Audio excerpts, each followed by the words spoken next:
Hello students, welcome to my YouTube channel accounts by Munawwar Ali sir. આ channel ઉપર એકાઉન્ટ્સના અને ઇંગ્લિશના સોલ્યુશન નાખવામાં આવે છે।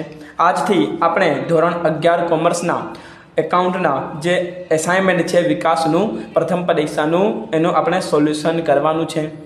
તો આજથી આપણે શરૂ કરવાના છીએ। સૌપ્રથમ આપણે શરૂ કરીશું એસાઇનમેન્ટના સેક્શન ઈ વિભાગ ઈમાંથી આમ નોંધનું। સૌથી પહેલાં આપેલ છે ભાગ 1 પ્રકરણ 4 નીચેના વ્યવહારો પ્રતાપની આમ નોંધમાં લખો।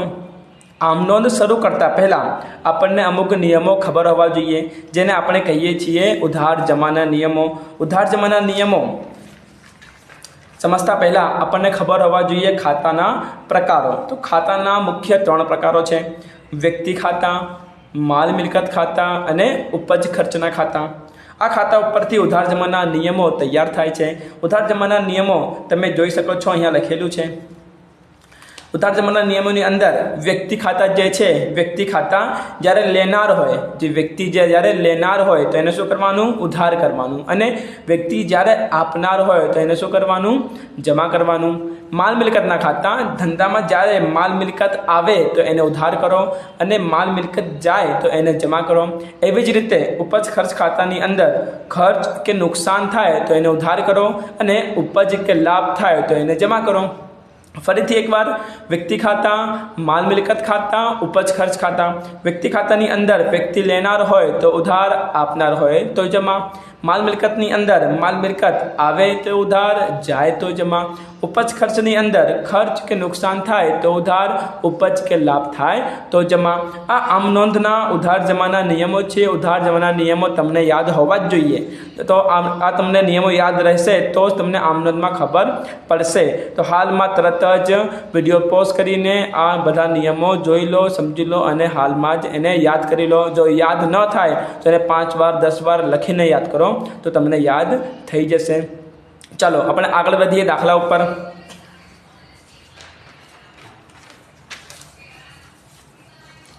રકમ શું કહે છે? આમ નોંધ। પ્રતાપની આમ નોંધ લખો। બરાબર, આમ નોંધના ખાતા જોઈ લો। સૌ પ્રથમ તો વિભાગ ઈ પ્રકરણ નંબર 4 આમ નોંધ। પહેલો દાખલો, પ્રતાપના ચોપડે આમ નોંધ, તારીખ, વિગત, ખાપા, ઉધાર રકમ અને જમા રકમ। સૌપ્રથમ પહેલો વ્યવહાર જુઓ।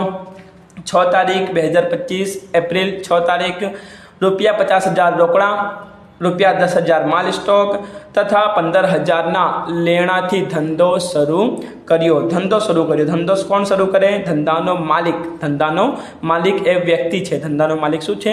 વ્યક્તિ છે। અહીંયા વ્યક્તિ આપનાર છે। ધંધામાં આવે છે, શું આવે છે? રોકડા આવે છે, માલ સ્ટોક આવે છે અને લેણા આવે છે। આ ત્રણેય વસ્તુ ધંધાના શું છે? મિલકતો છે। ધંધામાં મિલકત આવે છે, મિલકત આવે તો ઉધાર। બરાબર, નિયમ મુજબ ચાલવાનું। મિલકત આવે તો ઉધાર, તો બધા થશે ઉધાર। ધંધામાં રોકડ આવ્યું, રોકડ ખાતે ઉધાર। માલ સ્ટોક આવ્યું, માલ સ્ટોક ખાતે ઉધાર। લેણાને શું કહેવાય? લેણાને કહેવાય દેવાદારો। દેવાદારો આયા, દેવાદારો ખાતે ઉધાર। આ બધી વસ્તુઓ કોણ લાયો? ધંધાનો માલિક લાયો। ધંધાનો માલિક એ આપનાર છે। ધંધાનો માલિકનું નામ ન લખાય, એના બદલે શું લખાય? મૂડી લખાય।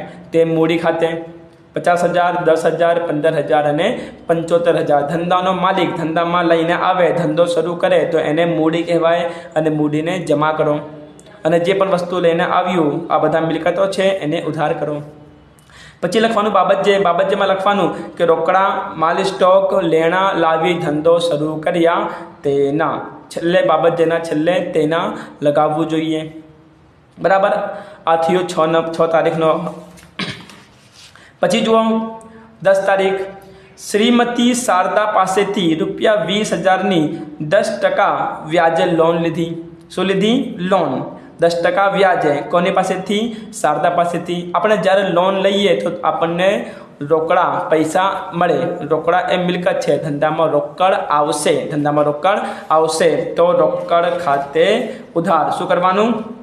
રોકડ ખાતે ઉધાર। ધંધામાં રોકડ આવે છે, રોકડ એ મિલકત છે, મિલકત આવે તે ઉધાર। અને આ રોકડ એ લોન એ કોણ આપે છે? શારદા આપે છે। અહીંયા શારદા આપનાર છે, આપનાર ખાતે જમા।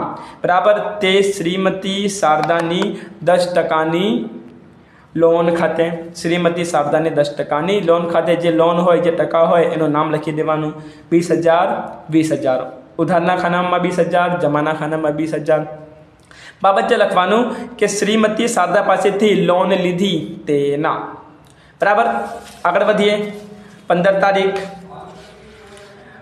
રામેશ્વર સ્ટોર્સમાંથી ₹8,000નો માલ 5% વેપારી વટાવે ખરીદ્યો શું ખરીદ્યો માલ ખરીદ્યો કેટલામાં 8,000માં એમાં શું છે 5% વેપારી વટાવ છે કોની પાસેથી ખરીદ્યું રામેશ્વર સ્ટોર્સ પાસેથી જ્યારે પણ આપણે ખરીદી કરીએ તો ધંધામાં માલ આવશે શું ધંધામાં માલ આવશે માલ કે મિલકત આવે તે ઉધાર તો શું કરવાનું ખરીદ ખાતે ઉધાર અને આ માલ છે એ આપણે કોની પાસેથી ખરીદ્યા રામેશ્વર પાસેથી રામેશ્વર શું બનશે આપનાર બનશે તે માટે લખવાનું તે રામેશ્વર સ્ટોર્સ ખાતે અહીંયા જે આપણે માલ ખરીદ્યું એમાં રોકડા પૈસા આપ્યા નહીં એટલે આ ઉધાર વ્યવહાર છે ઉધાર વ્યવહારમાં વ્યક્તિનું નામ લખવાનું જે વ્યક્તિ પાસે ખરીદી કરી એનું નામ લખવાનું ખરીદી કરી છે રામેશ્વર પાસેથી તો ખરીદ ખાતે ઉધાર તે રામેશ્વર ખાતે ફરી એકવાર ધંધામાં માલ આવે છે માલ આવે તે ઉધાર માલ આવ્યો શેનાથી ખરીદીથી ખરીદ ખાતે ઉધાર તે રામેશ્વર સ્ટોર્સ ખાતે રામેશ્વર એ આપનાર છે માલ કેટલાનું છે માલ છે 8,000નું 8,000માંથી માઇનસ કરી દેવાના 5% વેપારી વટાવ 5% વેપારી વટાવ બાદ કરી દેવાનું તો 8,000 માઇનસ 5% કરીશું તો આવશે 7,600 બરાબર બાબત જેમાં લખવાનું કે રામેશ્વર સ્ટોર્સ પાસેથી 5% વેપારી વટાવે ખરીદી કરી તેના સમજમાં આવે છે ને જો સમજમાં આવતો હોય તો લાઈક કરી નાખજો અને જો ના સમજમાં આવતું હોય તો ફરી વિડીયોને પાછળ કરો એકવાર અને ફરી જુઓ સમજમાં આવી જશે બરાબર આગળ વધીએ 20 તારીખ ગાયત્રીને ₹5,000નો માલ 5% વેપારી વટાવે વેચ્યો શું કર્યો માલ વેચ્યો કોને વેચ્યો ગાયત્રીને વેચ્યો જ્યારે આપણે માલ વેચીએ તો ધંધામાંથી માલ જાય અને એના બદલે પૈસા મળે પણ અહીંયા પૈસા નહીં મળતે કેમ કે અહીંયા ગાયત્રીને આપ્યા છે આ ઉધાર વ્યવહાર છે પૈસા પછી આપશે હાલમાં આપ્યું નથી તો જ્યારે ઉધાર વ્યવહાર હોય તો વ્યક્તિનું નામ લખાશે અહીંયા માલ કોને વેચ્યા ગાયત્રીને ગાયત્રી બનશે લેનાર ગાયત્રી શું બનશે લેનાર ખાતે ઉધાર આમ નોંધનો જે ઉધાર જમાનો નિયમ છે ને એ નિયમ મુજબ ચાલવાનું લેનાર ખાતે ઉધાર તો શું લખવાનું ગાયત્રી ખાતે ઉધાર શું લખવાનું ગાયત્રી ખાતે ઉધાર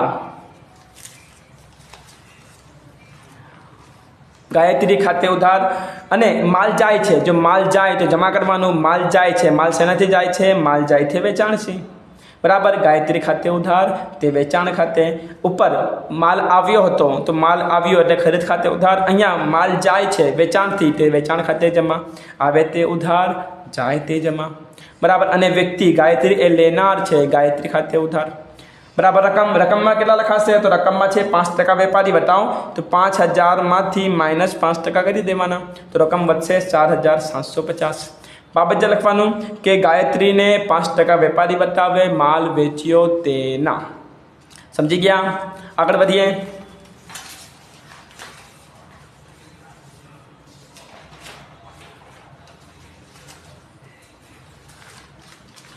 એના પછી શું કહે છે 24 તારીખ કિશન સ્ટોર્સમાંથી ₹15,000નો માલ 10% વેપારી રોકડ વટાવે અને 10% વેપારી વટાવે ખરીદ્યો અડધી રકમ ચૂકવી ખરીદી કરી છે રકમ આપી કેટલી રકમ આપી અડધી આનો મતલબ એ છે કે અડધો વ્યવહાર રોકડ છે અને અડધો વ્યવહાર ઉધાર છે ઉધાર વ્યવહાર પણ છે અને રોકડ વ્યવહાર પણ છે બંનેની અસર અહીંયા થશે બરાબર શું કરી ખરીદીથી માલ આવશે માલ આવે તે ઉધાર એટલે કે ખરીદ ખાતે ઉધાર શું લખવાનું ખરીદ ખાતે ઉધાર માલ શેના પાસેથી ખરીદી કિશન પાસેથી ખરીદી કિશન આપનાર છે આપનાર ખાતે જમા તે કિશન સ્ટોર્સ ખાતે અને આપણે અડધી રકમ આપી શું કરી અડધી રકમ આપી એટલે રોકડા આપણા આપવાના છે આપણે આપીએ છીએ તો રોકડ જશે રોકડ એ શું છે મિલકત છે મિલકત જાય તો જમા એટલે કે તે રોકડ ખાતે જમા અને શું મળે છે રોકડ વટાવ મળે છે શું મળે છે રોકડ વટાવ જો રોકડ વટાવ મળે તો એ ફાયદો છે આવક છે તો જમા બાજુ લખવાનું મળેલ વટાવ ખાતે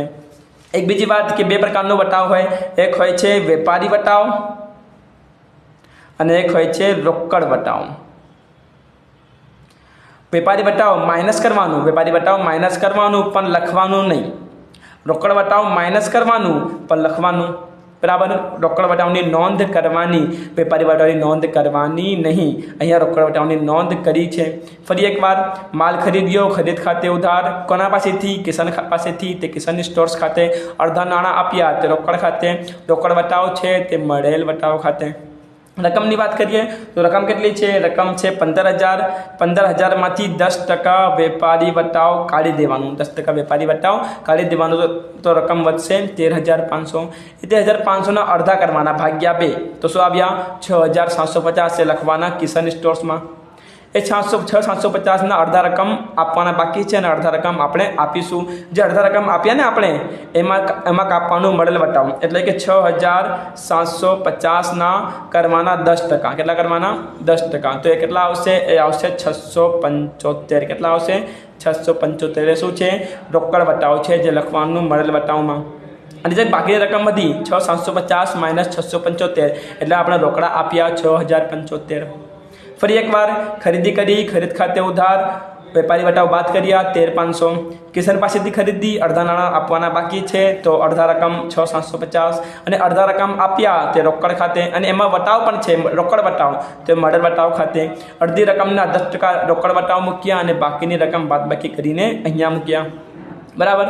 જો તમને ખબર પડી હોય તો વિડીયો લાઇક કરી નાખજો, ચેનલને સબસ્ક્રાઈબ કરી લેજો, પોતાના મિત્રોને, ફ્રેન્ડ્સને, ક્લાસમેટને બધાને શેર કરી નાખો. અને તમે મને કાંઈ કહેવું હોય તો મને કમેન્ટમાં જાણ કરી શકો છો. કોઈ પણ પ્રોબ્લેમ હોય, ડાઉટ હોય, મુશ્કેલી હોય તો મને કમેન્ટમાં જાણ કરી શકો છો. Thanks for watching.